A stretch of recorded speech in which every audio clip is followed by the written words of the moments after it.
Guys and dolls out there in YouTube land, I'm your favorite little keto goofball Diamond, and if not, I will be one day. So don't forget to hit like, subscribe, and share. Ring that bell for the notifications because I'll teach you everything I know about keto as we go. Now, for those of you who are new to me, I have used a ketogenic diet to lose 134 pounds. Don't believe me? Check this out.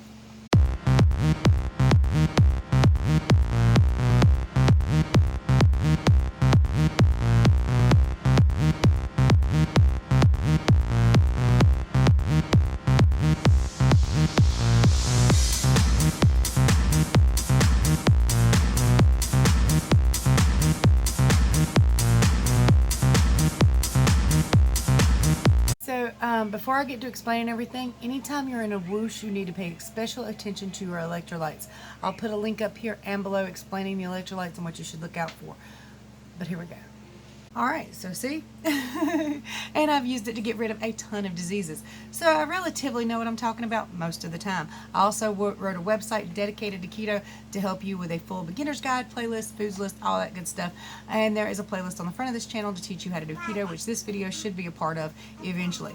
So anyway, my house is a madhouse. I've got grandbabies, babies, and everything else running around this place you might see, hear, or luckily you can't smell anything. But it is a possibility. So today I want to talk to you guys about something because I hear a lot of people say this. When one of my uncles found out I was doing keto, he said, yeah, but she'll have to do that for the rest of her life. Well, pretty much. But before I get to that, I'm going to explain the whoosh effect because it does have some bearing on this.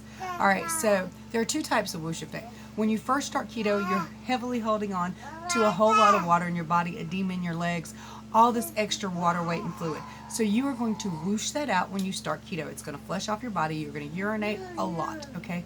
You're going to push it out of your body. So that's one type of whoosh effect, which is when you step on the scale one morning and let's say you're 311 pounds and the next morning you step on the scale and you've lost 5 pounds. That was a whoosh. Okay, so then there's the other type of whoosh effect. Now let's say your fat cells are little fat-filled balloons in your body, just little tiny ones, okay? Well, when you lose weight, they do not deflate of fat first. They fill up with water first, and as all the fat is gone, the water is retained inside that cell. Now, water and fat weigh roughly the same thing, so when you step on the scale and that fat cell is still full of water, you're going to weigh kind of the same thing. But you'll notice one day that you'll just start to pee a lot. Okay, he's good. So anyway, you'll notice one day that you'll just start to pee a lot.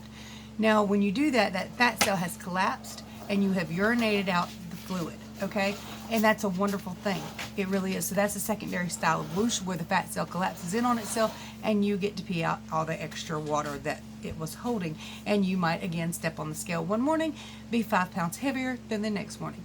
And 2 or 3, when sometimes a whoosh just comes in different styles and different sizes, depending on how much water and fluid you're holding on to. So the reason I had to tell you about that is people ask me, or they'll say, well, you'll regain all your weight if you quit keto.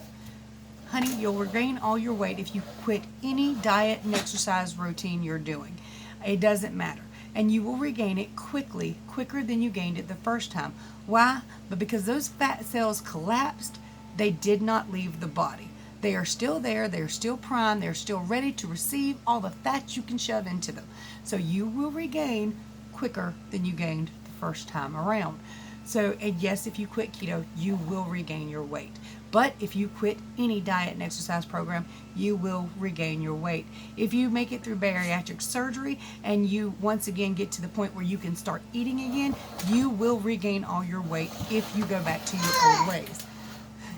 He's having a great time in his walker, okay? He's smacking into everything and chasing the dogs and cats. So you just might have to hear a little noise. You will also re-disease on keto, or if you come off of keto. He's driving a car. I'm in his way, apparently. Okay, so you will re-disease too. What does that mean exactly? So let's say you started keto with diabetes, high blood pressure, and heart disease. Now, when you do keto, these diseases are cured. Kind of. You need to really look at it being more in remission. Your body is already predisposed to these diseases, and if you quit keto and you go back to your old ways, these diseases will come back. It's a perfectly normal thing, and that's The same on any diet and exercise regimen you're going to do. If you quit and you get healthy, but then you go back to your old ways, you will have your old problems. They're going to come back. Sorry. So this is why most of us call keto a lifestyle change, because it is something you need to do just about the rest of your life. Well, okay, for the rest of your life. The thing is, you don't have to do it as strict and as hardcore once you hit your goal. There are things you can eat more in maintenance mode that you could not eat in weight loss mode. There are different styles and techniques. I have heard one doctor say that him and his family, to keep cancer and stuff away, are doing keto 3 days a week, 1 week, eating whatever they want kind of 4 days a week, and then the next week they'll do keto for 4 days and eat whatever they want for 3 days. Now, I have tried that style, and I gotta tell you, it makes me feel like crap. But if it works for him, it works for him, and I'm not gonna knock it. So it's not that you can never ever have another piece of cake. Carbohydrates in and of themselves are not evil. Our overuse of them causes the disease and the sicknesses. So let's say if it's your birthday and you want to have a piece of cake, have that piece of cake. But for the next 6 months, don't you touch no cake. Okay, at least 2 months. Don't touch no cake. So get your body healthy. Worry about the ramifications later, but understand they can be a problem again. They can represent if you go back to your old ways. It's just normal. It's normal with any diet and exercise you do. So far, do not include keto on my journey. I think I said that wrong. I don't exercise. I haven't exercised to lose 134 pounds, although I have just bought some dumbbells, and I intend to try a little bit of something, all right?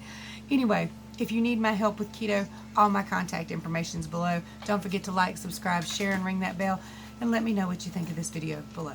Much love, y'all.